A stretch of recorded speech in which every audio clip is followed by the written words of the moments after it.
பசும்பொன் முத்துராமலிங்க தேவர் ஜெயந்தியை ஒட்டி மதுரையில் உள்ள அவரது சிலைக்கு முதல்வர் மு.க.ஸ்டாலின் மரியாதை செலுத்துகிறார். அந்த காட்சிகளை பார்க்கலாம்.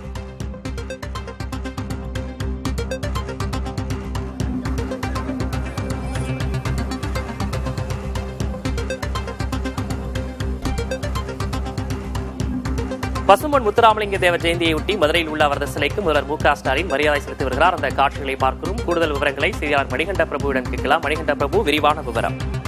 விக்னேஷ், முத்துராமலிங்க தேவரின் 118வது ஜெயந்தி மற்றும் 63வது குரு பூஜையொட்டி மதுரை கோரிப்பாளையத்தில் உள்ள தேவர் சிலைக்கு முதலமைச்சர் மு.க.ஸ்டாலின் தற்போது மாலை அணிவித்து மரியாதை செலுத்தி வருகிறார். நேற்றைய தினம் இந்நிகழ்ச்சிக்காக தென்காசி, நெல்லை மாவட்ட சுற்றுப்பயணத்தை முடித்துக் கொண்டு இரவு அரசு விருந்தினர் மாளிகையில் தங்கியிருந்த முதலமைச்சர் மு.க.ஸ்டாலின் தற்போது கோரிப்பாளையத்தில் உள்ள தேவர் சிலைக்கு மூத்த அமைச்சர்களோடு மாலை அணிவித்து மரியாதை செலுத்தியிருக்கிறார். அதனைத் தொடர்ந்து முத்துராமலிங்க தேவர் சிலைக்கு கீழே வைக்கப்பட்டிருக்கக்கூடிய முத்துராமலிங்க தேவரின் திருவுருவ படத்திற்கும் முதல்வர் மு.க.ஸ்டாலின் தற்போது மரியாதை செலுத்தி வருகிறார். முதலமைச்சர் மு.க.ஸ்டாலினுடன் தமிழக அமைச்சர்கள் கே.எஸ்.ஆர். ராமச்சந்திரன், பி.டி.ஆர். பழனிவேல் தியாகராஜன், டி. மூர்த்தி, பெரிய கற்பன், அன்பில் மகேஷ் பொய்யாமொழி, டி.ஆர்.பி. ராஜா உள்ளிட்ட திமுக அமைச்சர்களும் அதே போல திமுக நிர்வாகிகளும் மரியாதை செலுத்தி வருகின்றனர்.